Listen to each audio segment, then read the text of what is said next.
الحمدللہ رب العالمین والصلاة والسلام علی رسولہ الکریم محمد وعلی آلہ وصحبہ اجمعین۔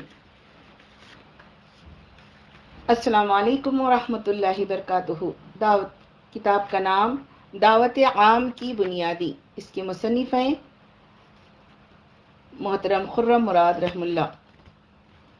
بسم اللہ الرحمن الرحیم۔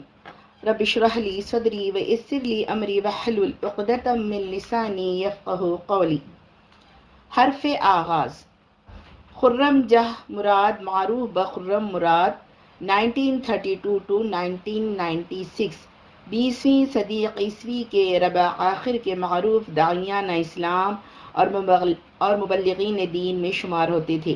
اپنی سوز و دردمندی، اخلاص و للہیت اور دین حق کی راہ میں استقامت و استقلال کے لیے وہ دنیا کے ایک بڑے حصے میں شہرت رکھتے تھے۔ اللہ تعالیٰ نے انہیں وہ دھڑکتا ہوا دل عطا کیا تھا جو انسانوں کی خرابیوں، بدعمالیوں اور بے سمتیوں کو دیکھ کر تڑپ اٹھتا تھا۔ انہوں نے اپنی پوری زندگی دعوت دین اور تبلیغ اسلام کے لیے وقف کر رکھی تھی۔ وہ اگرچہ پیشے کے اعتبار سے انجینئر تھے اور اسی حیثیت سے انہوں نے دنیا کے متعدد ممالک کے سفر کیے، لیکن یہ پیشہ ان کی زندگی میں محض ذریعہ معاش کی حد تک شامل رہا۔ وہ پوری زندگی اپنے کو ہمہ وقت ایک خادم دین کی طور پر پیش کرتے تھے۔ جناب خرم مراد مرحوم کو اس دنیا سے رخصت ہوئے کم و بیش ایک دہائی ہونے کو ہے، لیکن اپنی جدوجہد اور سرگرمیوں کے لحاظ سے وہ اب بھی ہم میں متحرک و فعال نظر آتے ہیں۔ ان کی تقریروں اور دروس کے آڈیو یا ویڈیو کیسٹ سے استفادے کا سلسلہ وسیع پیمانے پر جاری ہے۔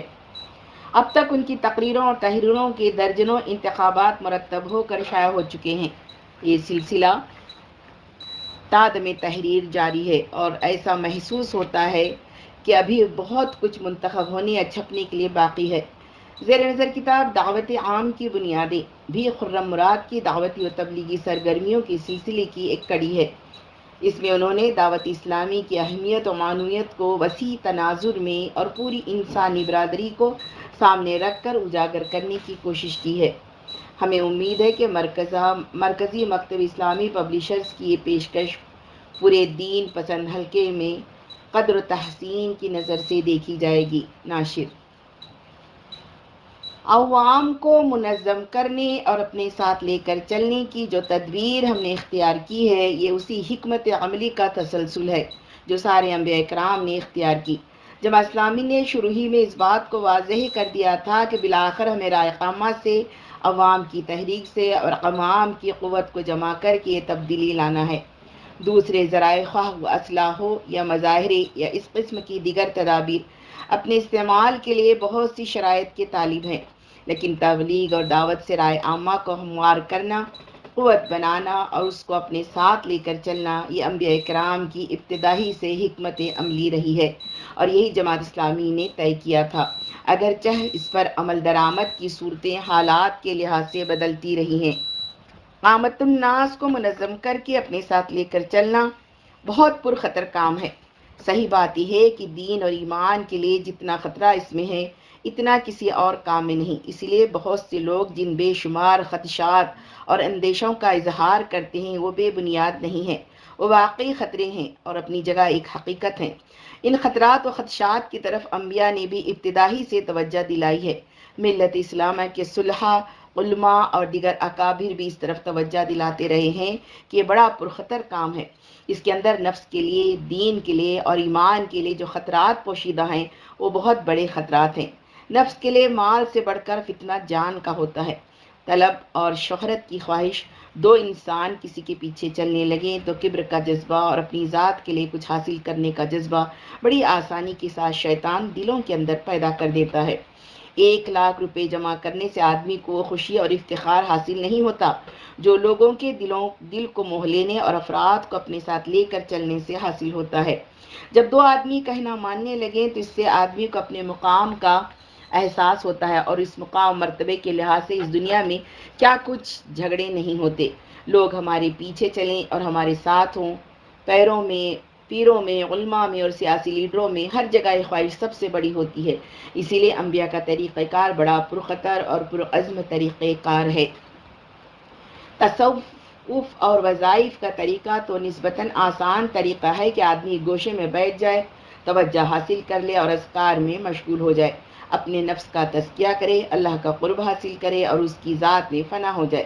لیکن اللہ کی ذات سے ربط قائم کر کے اس کو مضبوطی کے ساتھ پکڑ کے اعتصام باللہ کے ساتھ آدمی عوام اور مخلوق خدا کی طرف رخ کرے، ان کو اپنے مقصد اور نظریے کے پیچھے جمع کرے اور ان کی قوت کو اپنے ہاتھ میں لے لے اور اس کو استعمال کر کے تاریخ کا رخ بدل ڈالے۔ یہ کام بڑے عزم و حوصلے اور صبر و محنت کا طالب ہے۔ جو یہ کہتے ہیں کہ نہیں یہ صبر اور محنت سے فرار کی راہ ہے، تو وہ نہیں سمجھتے کہ دراصل کیا چیز پیش نظر ہے۔ یہ انبیاء کی راہ ہے، بڑے عزم و ہمت اور صبر و استقامت کی راہ ہے۔ ہمارا سارا لٹریچر جو تزکیہ نفس کے موضوع پر پایا جاتا ہے، اس میں دو چیزوں یعنی طریق ولایت اور طریق نبوت کا ذکر آیا ہے۔ شاہ ولی اللہ رحمہ اللہ اور سید احمد شہید رحمہ اللہ نے بھی اپنی تصانیف میں ان کا ذکر کیا ہے۔ طریق ولایت یہ ہے کہ آدمی اپنا تزکیہ کر کے اور کسی گوشے میں بیٹھ کر اپنی اصلاح کر لیے۔ طریق نبوت یہ ہے کہ آدمی مخلوق خدا کے ساتھ رہے اور اس کی اصلاح کرے۔ اس میں یہ نہیں ہوتا کہ آدمی کسی گوشے میں بیٹھ رہے، خوب عبادت کرے اور اللہ کی ساری نعمتوں سے فائدہ اٹھاتا رہے۔ بلا شبہ دین میں طریق ولایت کا اپنا ایک مقام ہے اور یہ بھی بڑی ہمت کا کام ہے، لیکن لوگوں میں رچ بس کر رہنا اور پھر اصلاح کی کوشش کرنا یعنی طریق نبوت اپنانا بڑا کٹھن کام ہے۔ علامہ اقبال رحم اللہ ایک جگہ نقل کرتے ہیں کہ شیخ عبد القدوس گنگوئی رحم اللہ جو بہت عظیم صوفیاء میں سے تھے، انہوں نے کہا کہ محمد عربی صلی اللہ علیہ وسلم 7ویں آسمان پر اللہ تعالیٰ کے پاس پہنچ گئے اور واپس آ گئے، اگر میں وہاں جاتا تو ہرگز واپس نہ آتا۔ یہ لکھ کر علامہ اقبال کہتے ہیں کہ نبوت کے مزاج اور تصوف کے مزاج میں دراصل یہی فرق ہے۔ تصوف کا تو منتہا ہی یہی ہے کہ حق میں فنا ہو جائے اور حق کو پا کر اسی میں گم ہو جائے، لیکن نبی تو حق کو پا کر واپس آتا ہے اور تاریخ کے دھارے میں اپنے آپ کو جھونک دیتا ہے، تاریخ ساز قوتوں کو اپنی مٹھی میں لے کر پھر ایک نئی دنیا تشکیل دیتا ہے جس سے رہتی دنیا تک انسانیت فائدہ اٹھا سکے۔ یہی فرق ہے طریق ولایت اور طریق نبوت میں۔ لوگ اس کام کو آسان کام سمجھتے ہیں۔ یہ کوئی شارٹ کٹ یا اقتدار کی ہوس نہیں ہے، بلکہ ایک کار انبیاء ہے اور منصب نبوت کا تقاضا ہے۔ دعوت کس کام کو کرنے کے لیے لوگ انبیاء کے طریقہ کار کا نام بھی بار بار لیتے ہیں۔ انبیاء کے طریقہ کار میں کچھ اصولی باتیں ہیں اور کچھ تدابیر مختلف انبیاء کے ساتھ بدلتی رہی ہیں۔ حضرت نوح علیہ السلام 900 سال تک پکارتے رہے، وما آمن معہ الا قلیل، سورہ ہود 40، اور تھوڑے ہی لوگ تھے جو نوح کے ساتھ ایمان لائے۔ یہ دعوت عام کا ایک طریقہ تھا۔ حضرت موسیٰ علیہ السلام نکلے تو اپنی پوری قوم کے ساتھ لے کر نکلے۔ انہوں نے یہ نہیں دیکھا کہ غلام تھے، ان کی ذہنیت اور نفسانیت میں غلامی رچ بس گئی تھی۔ ان کا عقیدہ اور ایمان اس حد تک خراب تھا کہ فرعون سے نجات پاتے ہی مطالبہ کر دیا کہ اے موسیٰ، پرستش و پوجا کے لیے ہمیں کوئی معبود بنا دیجیے۔ بات بات پر جھگڑتے اور اعتراض کرتے تھے اور یہ شکایت بھی کرتے تھے کہ ہم فرعون کے ساتھ بڑے آرام سے تھے، تم خواہ مخواہ ہم کو وہاں سے نکال لائے، یہ آزادی ہم کو نہیں بھاتی۔ دعوت کا یہ بھی ایک انداز تھا۔ حضرت مسیح علیہ السلام کا اپنا ایک انداز تھا اور نبی کریم صلی اللہ علیہ وسلم نے بھی دعوت کے لیے ایک حکمت عملی اپنائی۔ دعوت کے ان مختلف طریقوں میں کچھ چیزیں بنیادی اصولوں کی حیثیت رکھتی ہیں جن کو ہمیشہ سامنے رہنا چاہیے۔ پہلے بھی سامنے رہی ہیں مگر ان کی تذکیر ضروری ہے۔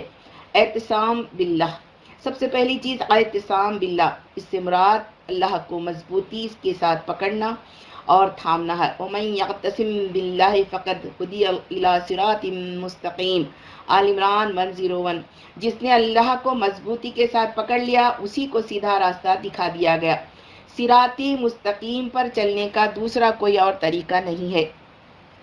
قرآن مجید میں جہاں اللہ تعالیٰ نے جہاد کا حکم دیا اور فرمایا کہ اللہ نے تم کو منتخب کیا ہے اور ابراہیم کی امت میں داخل کیا ہے اور امت مسلمہ تمہارا نام رکھا ہے، وہاں پہلی ہدایت یہی تھی، وَاعْتَصِمُوا بِاللَّهِ، سورۃ الحج 78، اور اللہ کو مضبوطی کے ساتھ تھام لو۔ یہ وہ ذات راہ ہے کہ جس کے بغیر کوئی راستہ بھی طے نہیں ہوتا۔ تدابیر تو بہت سی اختیار کی جا سکتی ہیں لیکن اللہ کو مضبوطی کے ساتھ تھامے بغیر یہ کام نہیں ہو سکتا۔ اللہ کو مضبوطی کے ساتھ تھامنے کے بھی کچھ طریقے ہیں، مثلا اذکار اور اوراد، نفلی عبادات اور انفاق وغیرہ، مگر اصل چیز تو اللہ پر بھروسہ اور اللہ پر ایمان ہے۔ یہی اعتصام کے معنی ہے۔ میں چاہتا ہوں کہ اس کو آپ کے سامنے وضاحت سے بیان کرو۔ ان سب طریقوں میں سب سے بڑھ کر اسی ذات راہ کی ضرورت ہے۔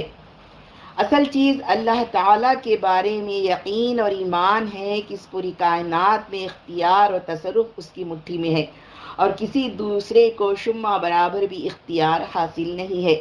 اس کے اذن کے بغیر کوئی پتا نہیں ہل سکتا اور نہ کوئی ذرہ اپنی جگہ سے حرکت کر سکتا ہے۔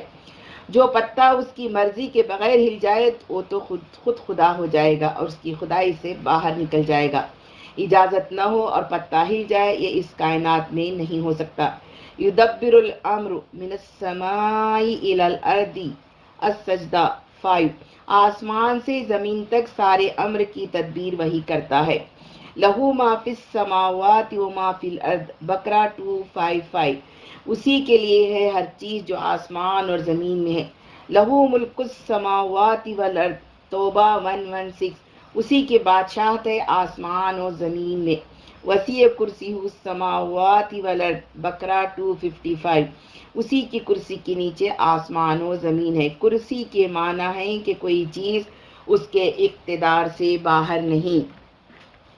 تاریخ کی کوئی کروٹ ہو، لیل و نہار کی کوئی گردش ہو، قوموں کا عروج و زوال ہو، اسمبلیوں کا ٹوٹنا اور بننا ہو، غرض کوئی چیز بھی اس کے اذن کے بغیر نہیں ہو سکتی۔ در حقیقت یہی توحید کی روح ہے۔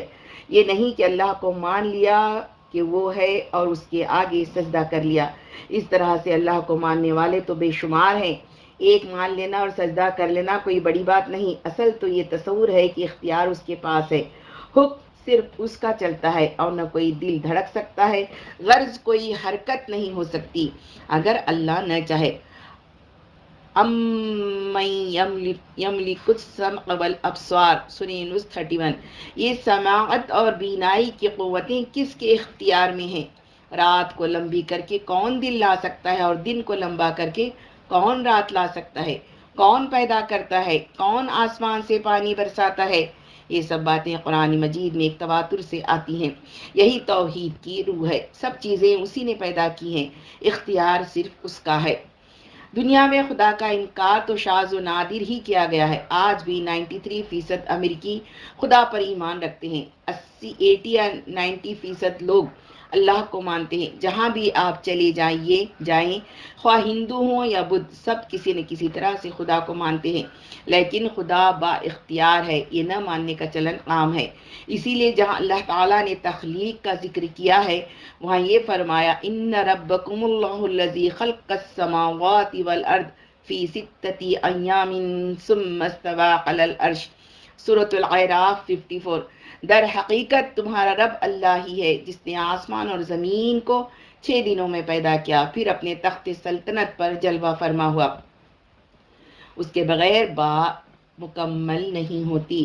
خالق کو ماننے والے تو سب کہتے ہیں کہ خالق ہے، لیکن یہ کہ وہ عرش پر بیٹھا ہوا ہے، اقتدار اس کے پاس ہے، تخت حکومت پر وہ جلوہ افروز ہے، اور اس کی مٹھی میں ساری چیزیں ہیں، یہ بات ماننے والے بہت کم ہیں۔ اس سے صحیح معنوں میں خدا پر ایمان مکمل ہوتا ہے۔ ہر جگہ یہی سب سے بڑا مسئلہ رہا ہے۔ جدید دنیا کا بھی یہی مسئلہ رہا ہے۔ نیوٹن نے ایک سیب گرتے دیکھا، سیب کو گرتے ہوئے دیکھ کر اس نے کہا کہ دنیا میں سب چیزیں کشش ثقل پر تھمی ہوئی ہیں۔ نیوٹن بڑا پکا عیسائی بلکہ موحد یونیٹیرین تھا اور عیسائیت میں موحد طبقے سے تعلق رکھتا تھا۔ جب اس نے کتاب لکھی تو اس کا خیال تھا کہ اس سے مذہب کو بڑی تقویت ملے گی، لیکن اس کتاب نے تو مذہب کی جڑ کاٹ دی۔ لوگوں نے اس سے نتیجہ یہ نکالا کہ ہاں خدا نے پیدا ضرور کیا ہے، مگر اب وہ زمین و آسمان کو تھامے ہوئے نہیں ہے، بلکہ اب یہ خود قدرت کے قانون پر ہے۔ چنانچہ گھڑی ساز خدا کا عقیدہ یورپ میں 17ویں 18ویں صدی میں آیا۔ جس طرح گھڑی ساز گھڑی بناتا ہے اور گھڑی چلانے کے لیے گھڑی ساز کی ضرورت نہیں پڑتی، بلکہ گھڑی خود بخود چلتی رہتی ہے، اسی طرح خدا بھی ہر چیز سے بے دخل ہو گیا ہے، سیاست سے بھی، معیشت سے بھی، اور انسانوں کی تخلیق سے بھی۔ یہ چیز جہاں ہے وہاں بدترین سیکولرزم اور بدترین سنویت ہے، اور خدا کو بے اختیار اور بے دخل کر دیا گیا ہے۔ آج مادہ پرستی اور اسباب پرستی کا جو سیلاب ہے، اسی فکر کا نتیجہ ہے۔ ہم سب اس سے متاثر ہیں۔ ہمیشہ سے انسان اس فکر سے متاثر رہا ہے، وہ اسباب کو دیکھتا ہے تو سمجھتا ہے کہ یہی سب کچھ کر رہے ہیں۔ ایمان میں آزمائش یہ ہے کہ اللہ تعالیٰ نے اپنے آپ کو پردے میں چھپا لیا ہے، وہ کچھ کرتا دکھائی نہیں دیتا۔ بارش آتی ہے، سب بتا سکتے ہیں کہ کس طرح بادل آئے اور بارش ہوئی، مگر کہیں خدا کی ضرورت نہیں پڑتی۔ زلزلہ آتا ہے، قومیں تباہ ہو جاتی ہیں، مگر خدا کہیں دکھائی نہیں دیتا۔ انسان پیدا ہوتا ہے مگر خدا دکھائی نہیں دیتا۔ اس نے پردے کے اندر اپنے آپ کو محصور کر لیا ہے اور چھپا لیا ہے۔ اس پردے کو چیر کے دیکھ لینا کہ ہاں وہ موجود ہے اور اس پر یقین رکھنا، یہی دراصل پوری ہدایت کی بنیاد ہے۔ اللہ تعالیٰ نے قرآن مجید کا آغاز کیا تو ہدایت کے بعد پہلی بات یہ کہی کہ یؤمنون بالغیب، بقرہ 3، یعنی وہ لوگ جو غیب پر ایمان رکھتے ہیں وہی ہدایت پا سکتے ہیں، مگر آدمی مجبور نہیں، چاہے تو انکار کر سکتا ہے۔ یہ انسان کے امتحان کا تقاضا تھا۔ اگر خدا اس طرح روشن ہوتا جس طرح آسمان پر سورج، تو ہر آدمی مان لینے پر مجبور ہوتا۔ ماننے پر مجبور تو پہاڑ بھی ہیں اور چاند بھی ہیں، ستارے بھی ہیں اور فرشتے بھی، مگر انسان مجبور نہیں ہے، اس لیے کہ خدا اس کی آنکھوں سے اوجھل کر دیا گیا ہے۔ اگر وہ کہے کہ خدا نہیں ہے، خدا پانی نہیں برساتا، خدا پیدا نہیں کرتا، خدا رات اور دن کا مالک نہیں ہے، اس کا حکم نہیں چلتا، تو یہ کہہ سکتا ہے۔ کوئی عقل یا تجربہ ایسا نہیں ہے جو اس کو ثابت کر دے کہ خدا ہے۔ ثابت ہو ہی نہیں سکتا۔ اگر ثابت ہو جائے تو انسان کا امتحان ختم ہو جائے۔ یہی دراصل وہ چیز ہے جو ہماری اساس اور ایمان کی بنیاد ہے۔ یہ ایمان بالغیب ہے جس پر پورے دین کی عمارت تعمیر ہے۔ میں تفصیل میں اس لیے گیا ہوں کہ ہماری دعوت، ہمارے عزم اور ہماری قوت پر اس چیز کے بہت گہرے اثرات مرتب ہو سکتے ہیں۔ انبیاء کرام علوم غیب پہچاننے آتے ہیں۔ ظاہری علوم مثلا سائنس اور طب یہ آدمی اپنی عقل سے خود جان سکتا ہے، لیکن وہ علوم جو انسان قطعیت کے ساتھ اپنی عقل سے نہیں پرکھ سکتا، وہ ہیں جو انبیاء پہچانتے ہیں۔ اللہ موجود ہے، موت کے بعد اس کو جواب دینا ہے، گو کوئی چیز نگاہوں کے سامنے نہیں آتی، لیکن اس پر یقین کہ ہر جگہ اسی کا ہاتھ کام کر رہا ہے۔ یہ دراصل توحید کی روح ہے۔ اسی وجہ سے لا حول ولا قوت الا باللہ کو عرش کے خزانوں میں شمار کیا جاتا ہے۔ عرش تو مرکز سلطنت ہے اور عرش کے خزانوں میں یہی سب سے بڑا خزانہ ہے کہ کسی کے پاس کوئی قوت نہیں ہے سوائے اللہ کے۔ ما شاء اللہ ولا قوت الا باللہ، اور جو اللہ چاہے گا وہی ہوگا۔ اس بات کی اہمیت کے پیش نظر اس تصور کو ہر وقت تازہ رکھنے کی تعلیم دی گئی ہے۔ مثلا نماز ختم کرو تو اللہم لا مانع لما اعطیت ولا معطی لما منعت، جس کو تو دے کوئی روک نہیں سکتا اور جس کو تو نہ دے کوئی دے نہیں سکتا، پڑھو۔ حضور صلی اللہ علیہ وسلم ہر نماز کے بعد پڑھتے تھے۔ صبح اٹھنے کے بعد جو دعا اپنی سکھائی ہے، ما شاء اللہ کان وما لم یشاء لم یکن، جو اللہ چاہے وہ ہوگا اور جو اللہ نہ چاہے وہ نہیں ہوگا۔ اس میں بھی اسی بات کی تعلیم ہے۔ کل کے لیے یہ مت کہو کہ یہ ہو جائے گا، بلکہ الا ان یشاء اللہ کی تعلیم دی گئی ہے۔ ہر قدم پر اسی کی تعلیم کی گئی ہے، تاکہ کہیں بھی یہ سوچ جڑ نہ پکڑ سکے کہ اللہ کے چاہے بغیر بھی کچھ ہو سکتا ہے۔ یہ دراصل ایمان بالغیب ہے۔ ایمان بالغیب میں تو اور بھی چیزیں مثلا جنت اور دوزخ، لیکن میں یہ پہلو اس لیے لے رہا ہوں کہ یہ اعتصام باللہ ہے۔ اس کی روح یہ ہے کہ اللہ کو مضبوطی سے پکڑ لو کہ ساری قوت اسی کے ہاتھ میں ہے، اس کے حکم کے بغیر کچھ بھی نہیں ہو سکتا۔ چونکہ اسباب نظر آتے ہیں، مسبب اور رب نظر نہیں آتا، اس لیے آدمی سبب کو رب بنا لیتا ہے۔ کبھی چاند کے آگے جھکتا ہے اور کبھی ستارے کے آگے، کبھی گائے کے آگے جھکتا ہے جو دودھ دیتی ہے، مگر جس نے دودھ سینے میں اتارا اس کے آگے نہیں جھکتا، کیوں کہ وہ نظر نہیں آتا۔ اسی طرح ہم مختلف چیزوں کے مادی اسباب علل پر بحث کرتے رہتے ہیں کہ یہ یوں ہوا اور وہ یوں ہوا۔ بلا شبہ مادی اسباب کو ضرور سمجھنا چاہیے اور تمام ممکنہ تدابیر اختیار کرنی چاہیے، لیکن بالآخر ذہن کو اس بات پر مطمئن ہونا چاہیے کہ اصل سبب تو رب ہے، وہی مسبب ہے، وہی رب العالمین ہے، وہی رب السماوات والارض ہے۔ اسی کے کرنے سے سب کچھ ہوتا ہے اور اس کے نہ کرنے سے کچھ نہیں ہوتا۔ یہ چیز جتنی زیادہ حاصل ہوگی اتنی زیادہ قوت پیدا ہوگی۔ جتنا زیادہ اس بات پر پختہ یقین ہوگا اتنا ہی زیادہ ایمان قوی اور راہ خدا میں استقامت پیدا ہوگی۔ اس کے بعد پھر خواہ کتنی ہی بڑی تعداد میں لوگ تحریک میں شامل ہو جائیں، آپ گمراہ نہیں ہوں گے۔ کتنے ہی لوگ آپ کی تعریف کریں، آپ پر کوئی اثر نہیں پڑے گا، اس لیے کہ آپ جانتے ہیں کہ کسی کی تعریف سے کوئی فائدہ نہیں ہو سکتا۔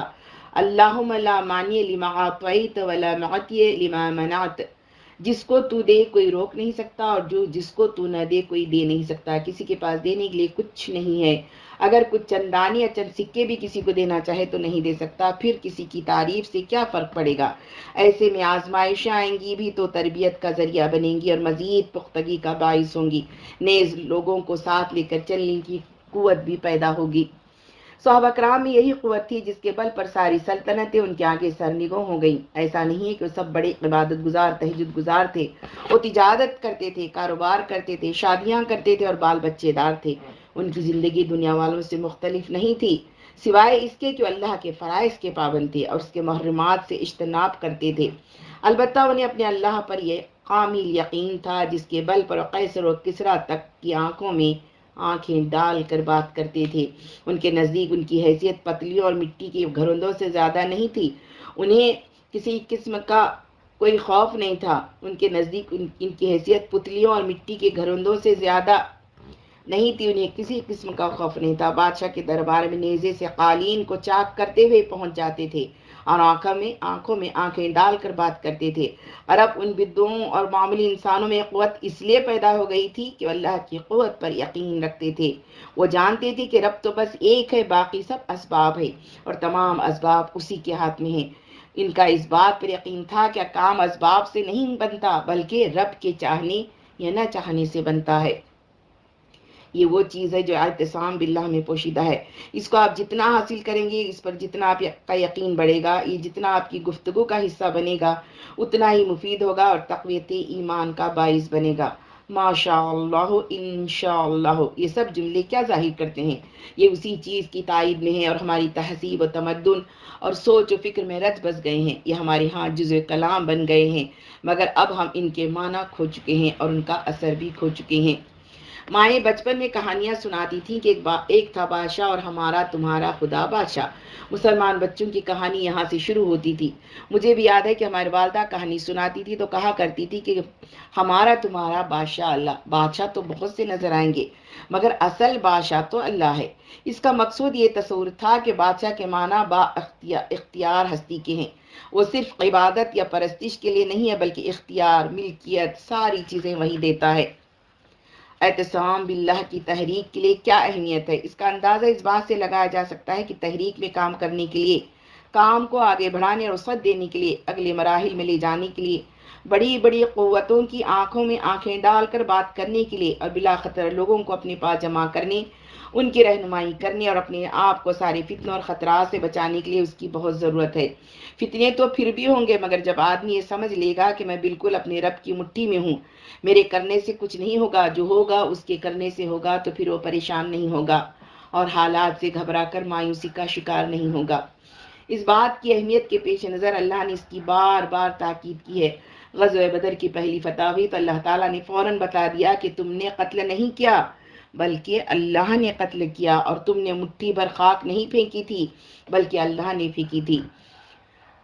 سورۃ الانفال 17۔ پس حقیقت یہ ہے کہ تم نے انہیں قتل نہیں کیا بلکہ اللہ نے ان کو قتل کیا، اور اے نبی تو نے نہیں پھینکا بلکہ اللہ نے پھینکا۔ گویا پہلی قدم پر پہلی فتح کے بعد بالکل واضح کر دیا کہ یہ نہ سمجھنا کہ تمہارے کرنے سے کچھ ہوا، لیکن اس کے باوجود اپنی تمام تر کوشش کرنے اور تمام ممکنہ وسائل کی فراہمی کا بھی حکم دیا کہ تلوار بھی اٹھاؤ، لڑو بھی اور تدبیر بھی کرو۔ صحابہ کرام کو اس امر میں کوئی شبہ نہیں تھا، ان پر واضح تھا کہ کرنا سب کچھ ہے لیکن سمجھنا یہی ہے کہ سب اللہ نے کیا ہے۔ پھر یہ سب کچھ اس لیے کرنا ہے کہ اللہ کی مدد شامل حال ہو۔ اللہ کی مدد حاصل ہوگی تو دنیا ہماری ہوگی، ان دونوں کے درمیان ایک باریک سا ربط ہے۔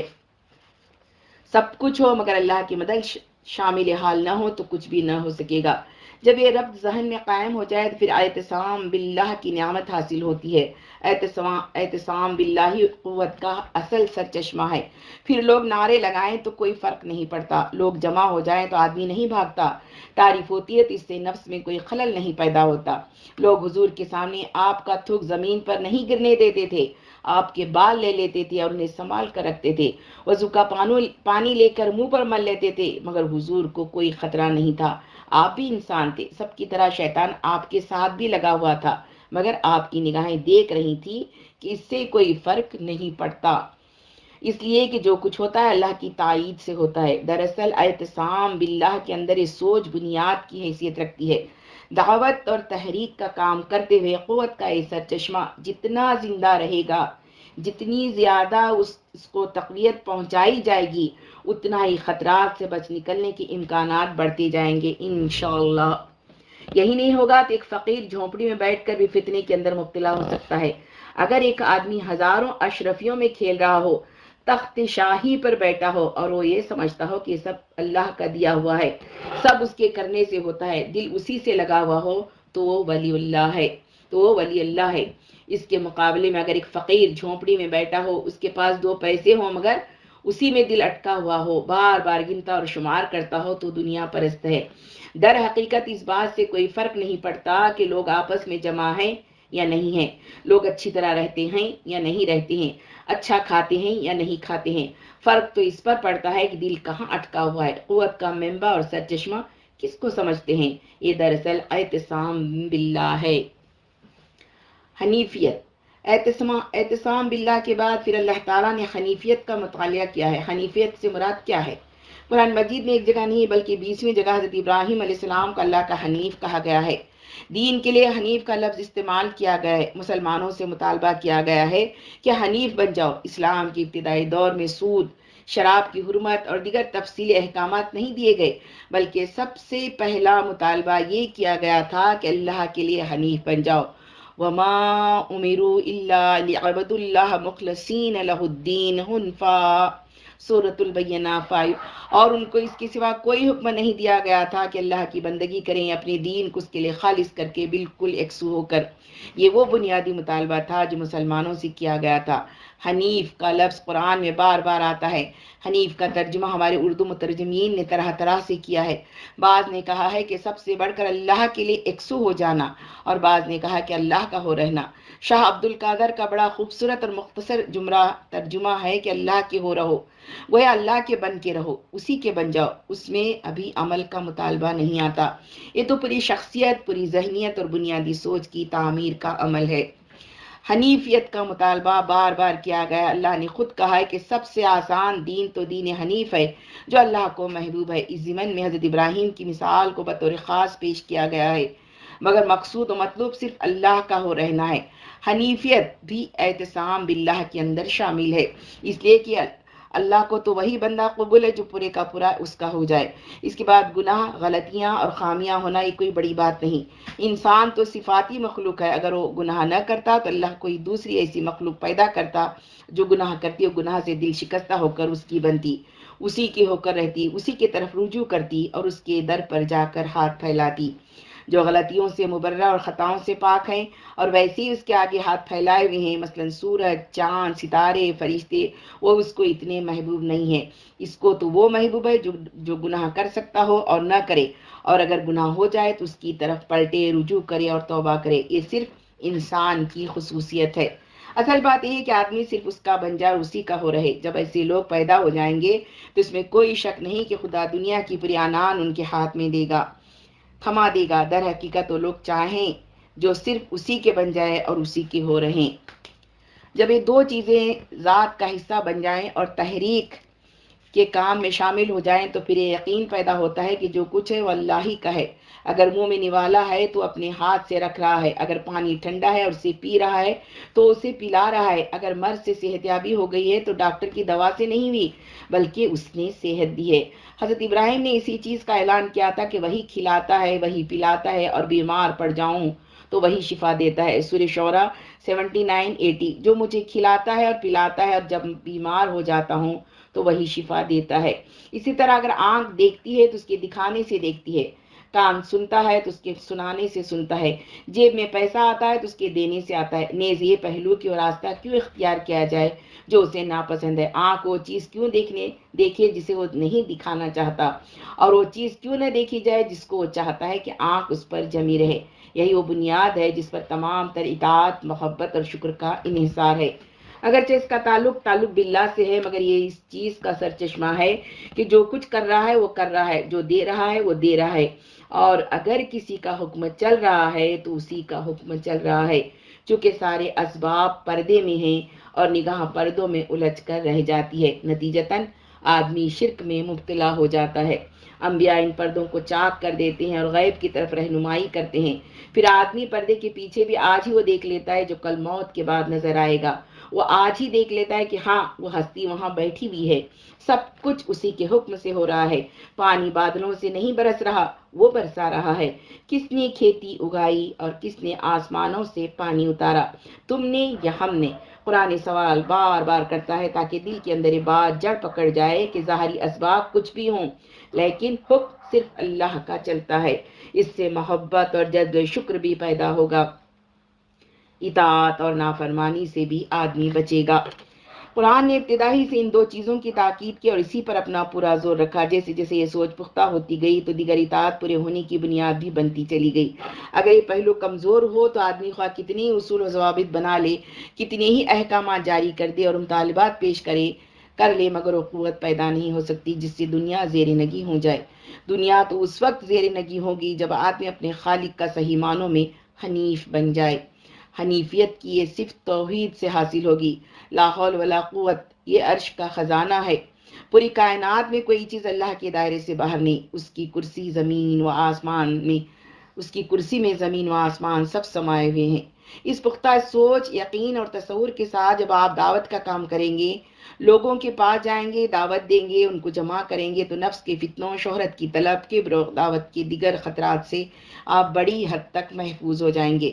اس بات کی ضمانت تو نہیں دی جا سکتی کہ شیطان وسوسے نہیں ڈالے گا اور دل میں وسوسے نہیں پیدا ہوں گے اور خیالات نہیں آئیں گے، اس بات کی کوئی بھی ضمانت نہیں دے سکتا۔ یہ ایک لحاظ سے آزمائش کے لیے ضروری بھی ہے، لیکن یہ کہ پھر آپ کی حیثیت ایک مضبوط قلعے کے اندر محفوظ فرد کی سی ہوگی اور اس کے اندر آپ فوراً بچاؤ کر لیں گے، پھر آپ آگے بڑھ کر بڑے بڑے خطرات مول لے سکیں گے، ان سے ڈر کے اور کانپ کے کسی گوشے میں نہیں بیٹھے رہیں گے، پھر آپ حضرات موسیٰ کی طرح رسی کے سام دیکھ کر نہیں ڈر جائیں گے، آپ کے پاس تو عصائے موسیٰ ہوگا، وہ اژدھا بن کر ان سارے وسوسوں اور خدشات و خطرات کو نکل جائے گا، پھر آپ اپنے مقام پر کھڑے ہو کر یہ سارا کام کر سکتے ہیں، لیکن اس کے لیے ایسی عاجزی، تواضع و انکساری اور بندگی اور اعتصام باللہ و حنیفیت درکار ہے۔ یہی وجہ ہے کہ اس بات کی اہمیت کے پیش نظر اللہ تعالیٰ نے بار بار اس کی تاکید فرمائی ہے۔ آل عمران 103، سب مل کر اللہ کی رسی کو مضبوط پکڑ لو۔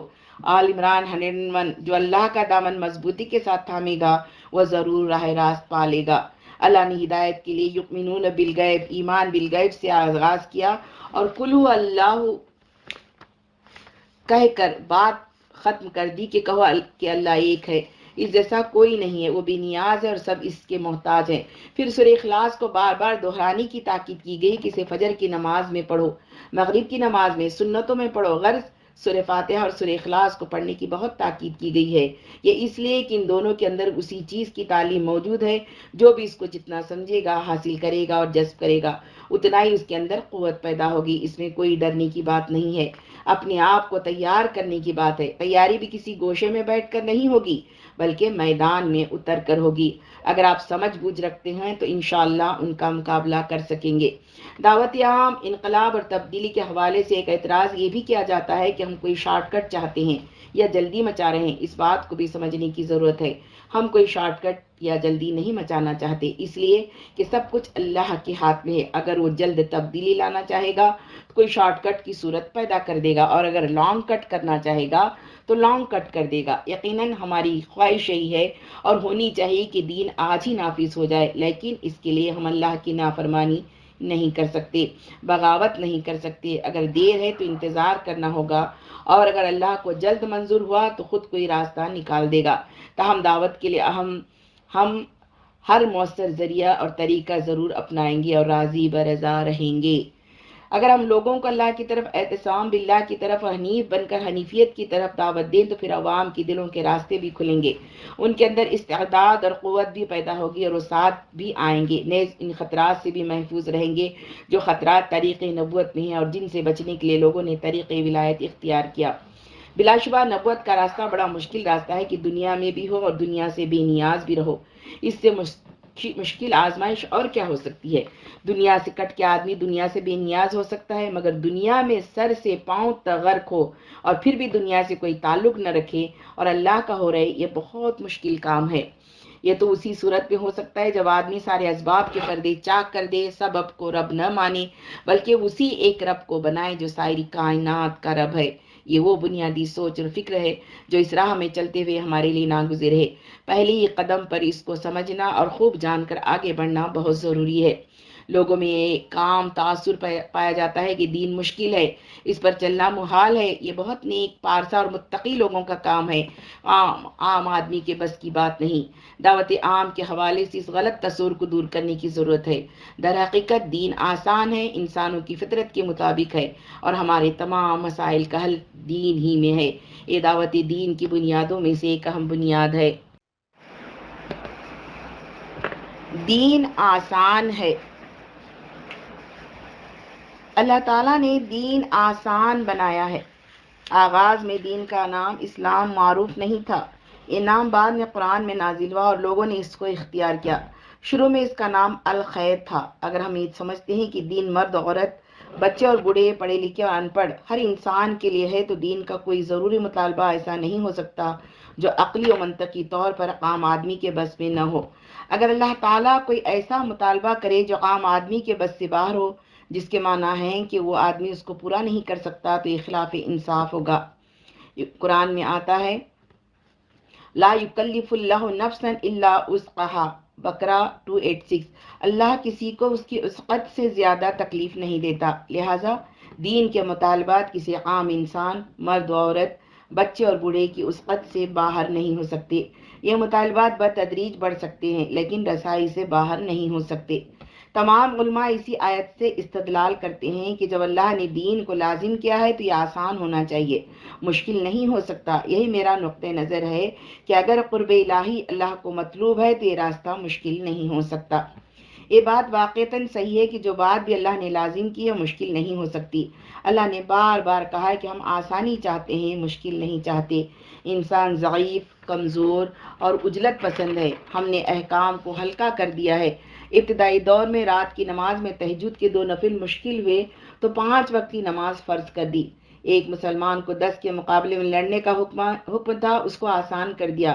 جب وراثت کے احکام آئے تو اللہ نے کہا، سورہ بقرہ 185، اللہ تعالیٰ تمہارے ساتھ نرمی کرنا چاہتا ہے۔ جب اللہ تعالیٰ آسانی چاہتا ہے تو پھر بندوں کو دین کو مشکل بنانے کا کہاں سے پہنچتا ہے؟ اللہ تعالیٰ نے جو مطالبات جیسے رکھے ہیں ان کو اسی درجے میں رکھنا اور اسی مقام پر رکھنا یہ لازمی اور ناگزیر ہے۔ دین کو اتنا مشکل بنانا کہ عام آدمی اس کا بوجھ نہ اٹھا سکے، یہ حضور کا راستہ نہیں تھا۔ حضور کا راستہ تو دین کو آسان اور ہلکا بنا کر پیش کرنا تھا۔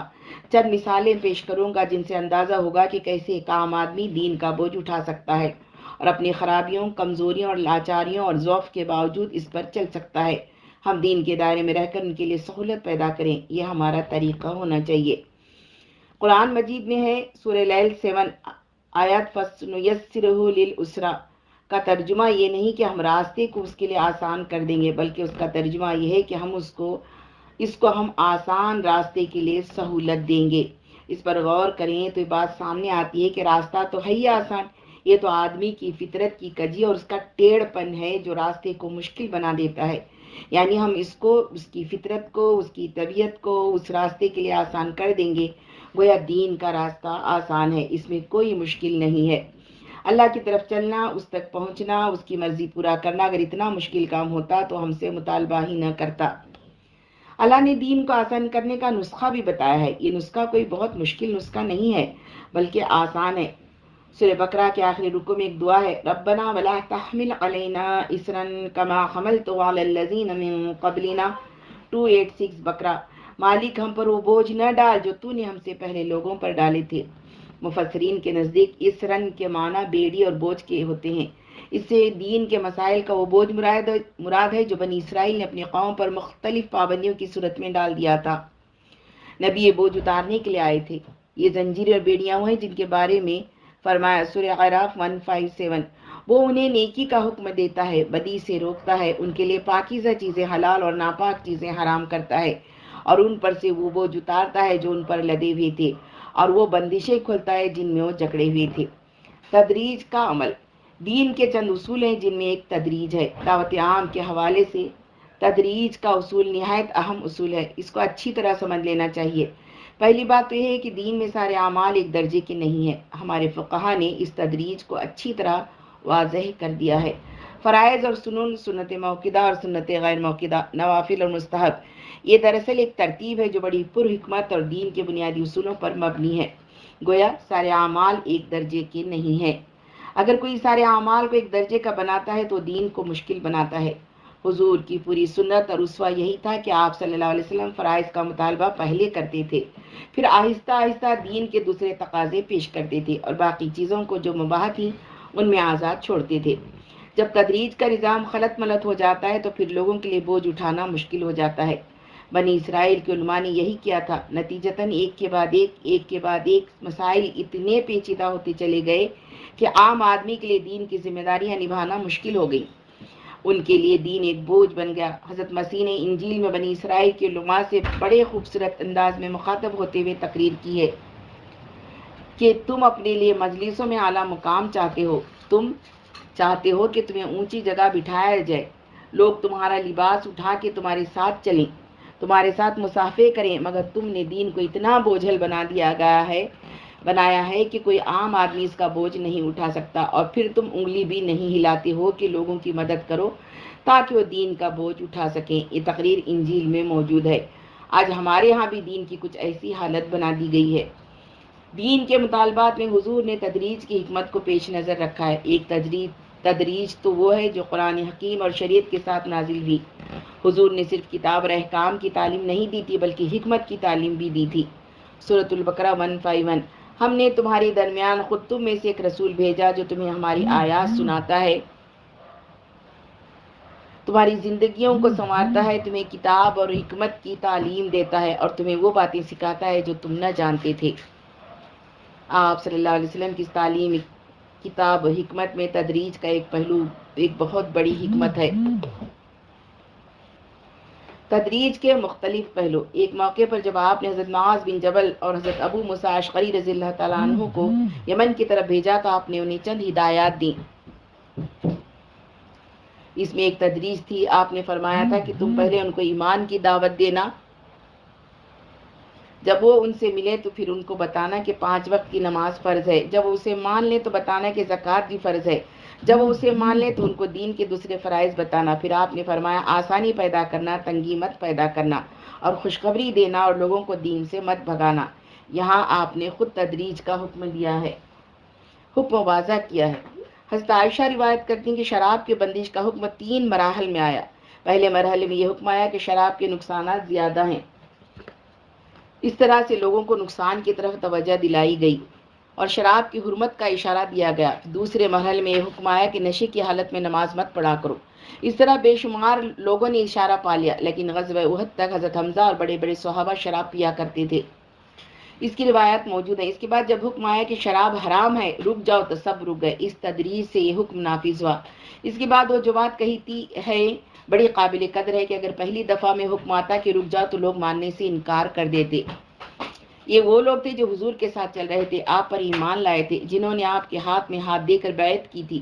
ان کے بارے میں وہ کہہ رہے ہیں کہ وہ ماننے سے انکار کر دیتے۔ یہ تدریج کے اصول کی عمدہ مثال ہے۔ دین میں تدریج کے پہلو کی طرف اشارہ کرتے ہوئے شاہ ولی اللہ نے 10-11 باتیں گنوائی ہیں۔ مثال کے طور پر انہوں نے کہا کہ لوگوں کی فطرت میں تفریح کا ذوق بھی ہے، اس لیے دین میں جمعہ اور عیدین کے مواقع پر اچھے کپڑے پہننے اور خوشبو لگانے کا حکم دیا گیا ہے۔ اسی طرح خوشی کے موقع پر دف بجانے کی اجازت دی گئی۔ نبی کریم نے خود عید کے موقع پر لڑکیوں کو گانے اور دف بجانے کے لیے کہا کہ آج تو عید کا دن ہے، خوشی کا دن ہے۔ اس طرح شریعت کی حدود میں جتنی گنجائش ہو سکتی تھی حضور صلی اللہ علیہ وسلم نے خود رکھی۔ لوگ فطرتاً حسن کو پسند کرتے ہیں، اس لیے بدصورت آدمی کی امامت کو آپ نے پسند نہیں کیا۔ لوگ اپنے قبیلے کے آدمی کے پیچھے چلنا چاہتے ہیں، اس لیے آپ نے فرمایا کہ باہر کا امام مقامی کو ہٹا کر امام نہ بنے۔ ایک بار آپ نے سیدہ عائشہ سے فرمایا کہ خانہ کعبہ سنت ابراہیم پر قائم نہیں ہے، میرا دل چاہتا ہے کہ میں اس کو دوبارہ توڑ کے ابراہیم کی بنیاد پر قائم کروں۔ پھر ایک دروازہ آنے کے لیے اور ایک دروازہ نکلنے کے لیے بناؤ۔ پھر حضرت عائشہ سے کہا کہ تمہاری قوم اس کو پسند نہیں کرے گی، ابھی مومن ہوئے ہیں اس لیے میں نہیں کرتا، یوں آپ نے ارادہ ترک فرما دیا۔ نبی کریم صلی اللہ علیہ وسلم کا ایک اصول تھا کہ دین کا نفاذ چھوٹی چھوٹی باتوں کے بجائے بنیادی باتوں سے کیا جائے۔ احادیث میں اس کی بہت سی مثالیں موجود ہیں، ان سب مثالوں سے کچھ اصول نکلتے ہیں۔ مثال کے طور پر آپ صلی اللہ علیہ وسلم نے نماز میں طویل قرات سے منع فرمایا ہے۔ ایک جگہ حضرت معاذ بن جبل جا کر نماز پڑھاتے تھے، وہ جاتے ہی سورہ بقرہ شروع کر دیتے، نماز میں مزدور اور کسان شریک ہوتے تھے۔ وہ لوگ دن بھر کی محنت مزدوری سے تھکے ہوئے تھے، ان کے لیے لمبی نماز پڑھنا مشکل تھی، انہوں نے نماز پڑھنا ہی چھوڑ دی۔ حضور بہت ناراض ہوئے، ان کو بلایا اور پوچھا کہ تم نے کیوں نماز پڑھنا چھوڑ دی؟ انہوں نے کہا کہ ہم دن بھر کی مزدوری سے تھکے ہارے آتے ہیں اور یہ لمبی لمبی قرات کرتے ہیں، ہم تو نہیں سن سکتے، آج اگر کوئی یہ بات کہے تو علماء فتویٰ جاری کر دیں کہ تم کیسے مسلمان ہو، قرآن نہیں سن سکتے۔ حضور نے ناراضی کا اظہار کیا اور حضرت معاذ سے یہ کہا کہ دیکھو لوگوں کو متنفر مت کرو، سورۃ الضحیٰ، الم نشرح واللیل، چھوٹی چھوٹی صورتیں پڑھو، لمبی صورتیں مت پڑھو۔ نبی کریم نے ہر جگہ اس حکمت کو ملحوظ رکھا کہ لوگ فرائض کے پابند رہے اور دیگر مطالبات میں ایک تدریج رکھی۔ نبی کریم کے پاس جو وفود قبول اسلام کے لیے آتے تھے، آپ نے ان کے ساتھ کس حکمت سے تدریج کے اصول کو استعمال کیا، وہ قابل غور ہے۔ ایک موقع پر ایک آدمی نے آ کر پوچھا کہ دین کیا ہے؟ اس نے بڑی تفصیلی سوال کیے، بڑا پیارا انداز تھا۔ اس نے کہا کہ آپ کو نبی بنا کر بھیجا گیا ہے، کیا آپ قسم کھا سکتے ہیں؟ آپ نے کسی ناراضی کا اظہار نہ کیا، پھر اسے دین کے چند احکامات کے اتباع کے لیے کہا۔ آپ نے فرمایا کہ وہ بدو تھا، اس سے اتنا ہی مطالبہ ہو سکتا تھا مگر سب سے یہ مطالبہ نہیں تھا۔ اسی طرح قبیلہ ثقیف شراب نوشی کے لیے بڑا معروف تھا۔ قبیلے کے لوگوں نے کہا کہ ہم سرد ملک میں رہتے ہیں، طائف میں بڑی سردی پڑتی ہے، ہمیں شراب پینے کی اجازت دی جائے۔ آپ نے منع کر دیا لیکن وہ شراب پیتے رہے۔ حضور نے تدریج کی حکمت اپنائی، یہاں تک کہ انہوں نے شراب نوشی ترک کر دی۔ ایک صحابی حضرت ابو حجن سقفی تھے جن پر شراب پینے کی وجہ سے کئی دفعہ حد نافذ ہو چکی تھی مگر پھر شراب پی لیتے تھے۔ ایک جنگ کے موقع پر انہوں نے شراب پی تو حضرت سعد بن ابی وقاص نے ان کو بیڑیاں پہنا کر قید کر دیا اور ان پر حد جاری کیا۔ معرکہ چھڑا تو مسلمانوں کے اوپر مصیبت پڑ گئی۔ انہوں نے حضرت سعد بن ابی وقاص کی بیوی سے کہا کہ آپ میری بیڑیاں کھول دیں اور گھوڑا دے دیں۔ پہلے تو ہچکچائیں کہ قیدی ہے، شرابی ہے، میں اسے کیسے چھوڑ دوں۔ بالآخر انہوں نے ان کی بیڑیاں کھول دی اور حضرت سعد بن ابی وقاص کا اپنا گھوڑا انہیں دے دیا۔ وہ بیمار تھے اور پیچھے سے کمانڈ کر رہے تھے۔ حضرت سقفی گھوڑے پر سوار ہوئے اور داد شجاعت دی کہ حضرت سعد بن ابی وقاص حیرت سے دیکھتے رہ گئے کہ گھوڑے پر ایک کون سوار ہے کہ جس نے صفے کی صفیں پلٹ دی۔ جب جہاد ختم ہو گیا تو وہ واپس آئے، گھوڑا واپس کیا، بیڑیاں پہنے اور پھر بیٹھ گئے۔ بعد میں حضرت سعد بن ابی وقاص آئے، پوچھا کہ یہ کون تھے؟ ان کی بیوی نے کہا کہ وہ یہ تھے۔ اس پر انہوں نے ان سے حد معاف کر دی۔ ہمارے علماء کا تقریباً اجماع ہے کہ جہاد کے زمانے میں حدود نافذ نہیں ہونی چاہیے۔ حدود نافذ ہونے سے لوگ برگشتہ ہوں گے اور دشمن سے مل سکتے ہیں۔ ان کے سامنے دین کے لیے مصلحتیں اور حکمتیں تھیں۔ وہ لکیر کے فقیر نہیں تھے اور دین کے وفادار تھے۔ وہ جانتے تھے کہ انسانی معاشرے میں مصلحت کے ساتھ دین کو آسان بنا کے لوگوں کو مجتمع کرنا اور قوت بنانا ضروری ہے۔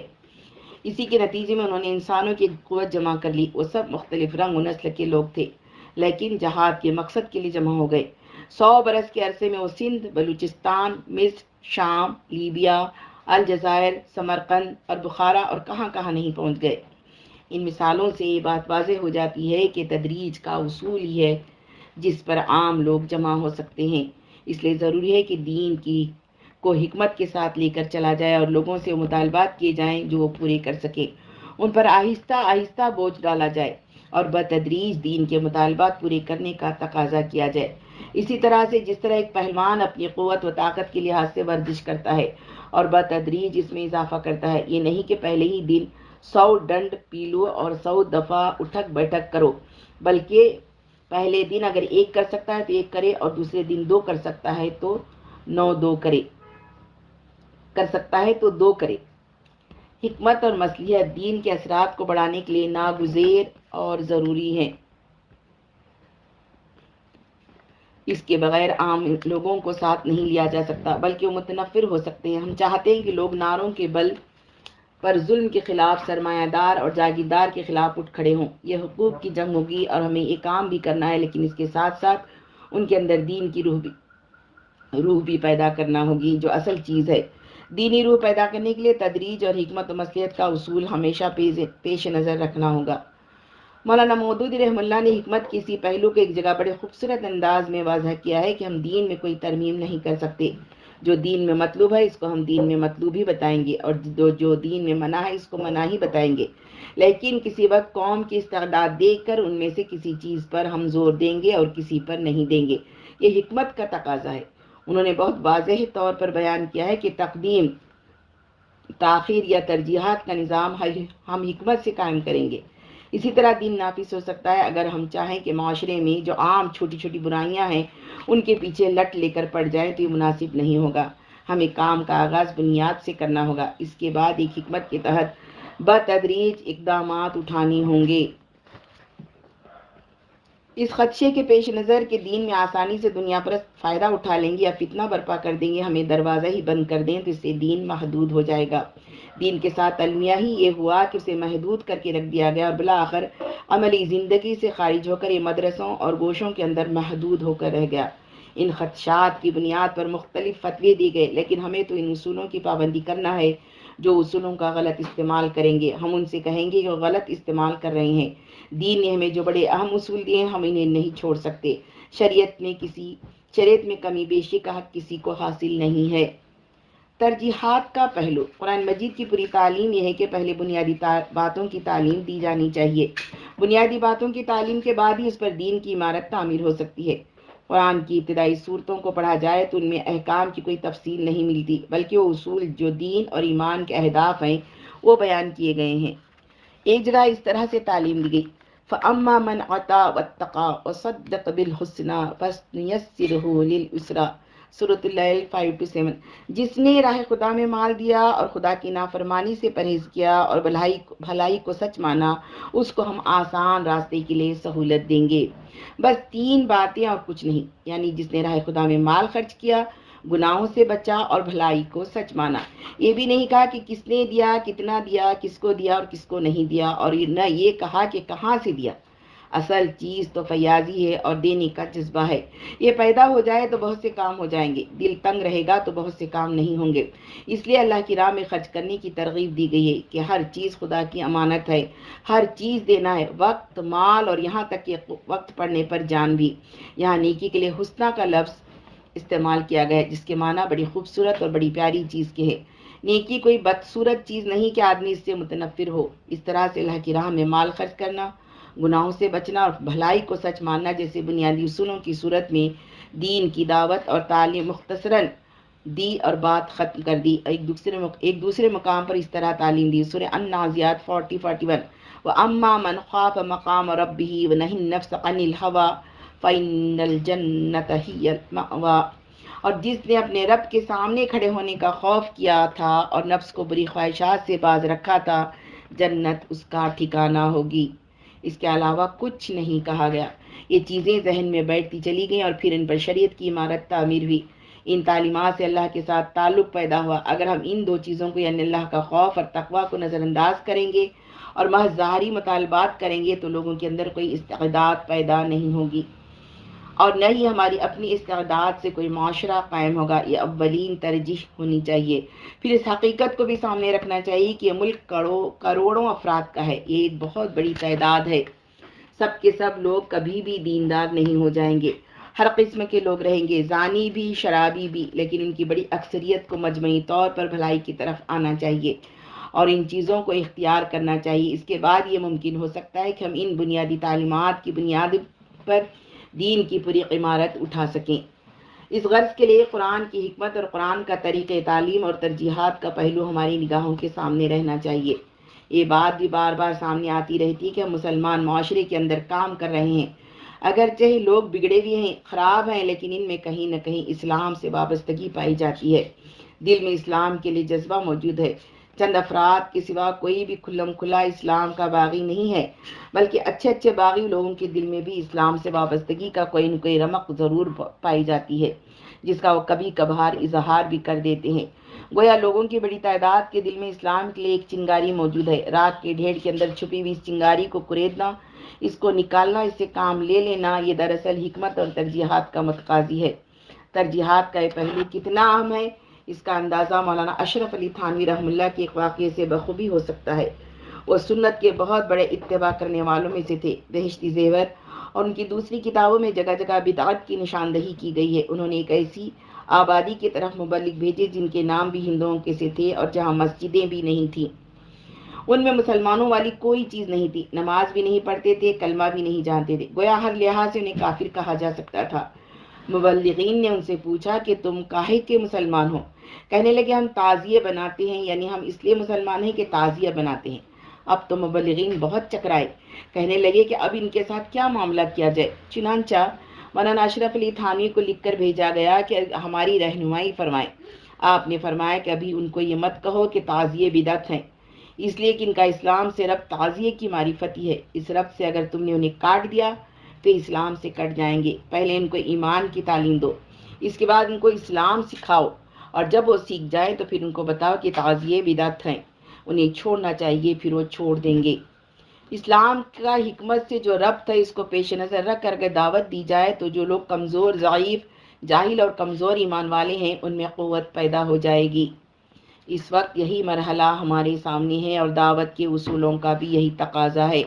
خاص طور پر اس اصول کو اجاگر کرنے کی ضرورت ہے کہ ہمیں اللہ سے تعلق جوڑنا ہے اور سب کچھ اللہ ہی کے اختیار میں ہے۔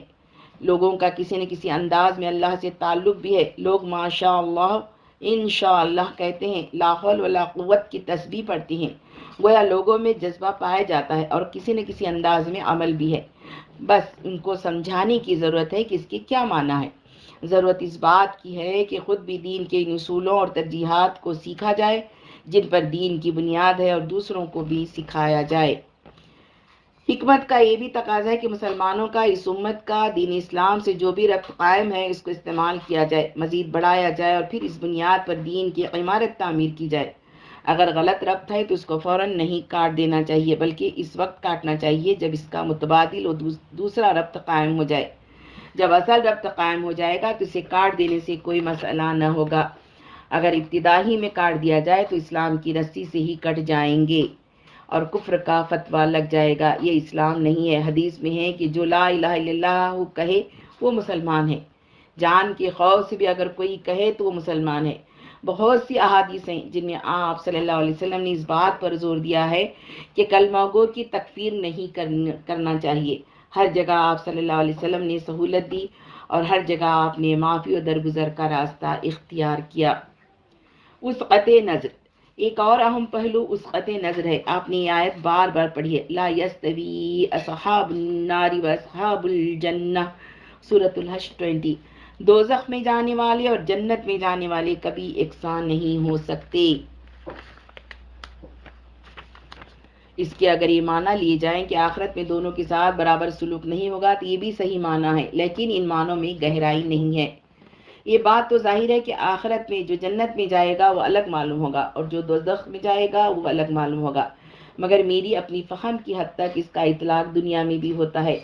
دنیا میں جو اصحاب جنت ہیں، جنت میں جانے والے ہیں، وہ یہاں بھی الگ نظر آتے ہیں، اور جو اصحاب نار ہیں، جہنم میں جانے والے ہیں، وہ بھی یہاں الگ نظر آتے ہیں۔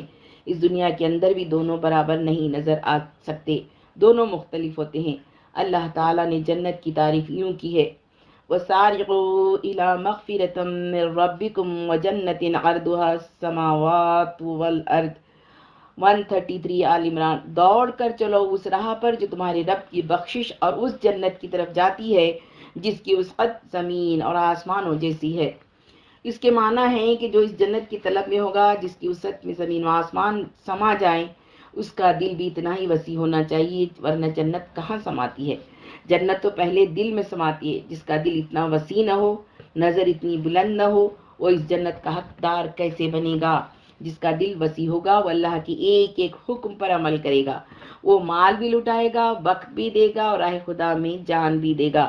اگر لوگوں سے خطائیں ہوں گی تو انہیں معافی بھی دے گا اور غلط کاروں اور گناہ گاروں کو بھی ساتھ لے کر چلے گا۔